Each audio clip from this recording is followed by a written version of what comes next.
अगर उस बंदियों में से किसी पर आपने मोहित किया, उस लड़की को शादी करने के लिए अपने घर लेकर आ जाओ। पहली बार घर लेकर आना है, और दूसरा उसकी मुंडन कराना है, तीसरा उनकी नाखून कटवाना है, चौथा उसकी बंदी की वस्त्रों को निकालकर नया कपड़ा उन्हें देना है। उसके बाद तो उससे शादी कर सकते हैं। Hallelujah, hallelujah. क्या मेरा हिंदी सबको समझ आ रही है? जिन्हें समझ नहीं आ रहा है जोर से बोले हालेलुया।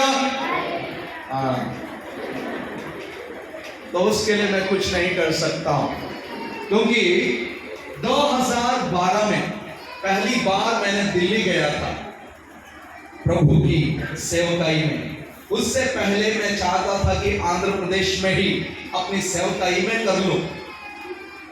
प्रभु ने कई बार मेरे से कह चुका है, नहीं तुम्हें जाना है कहीं और।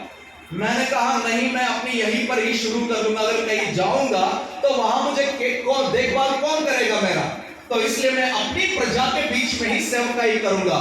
लेकिन परमेश्वर ने एक दिन एक ऐसा दर्शन दिखाया, उस दर्शन को मैं टाल नहीं पाया था।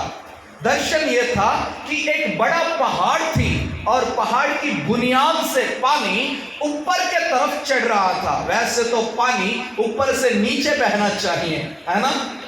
पर पानी नीचे से ऊपर बह रहा था। उसके बाद मुझे प्रार्थना में समय बिताना पड़ा।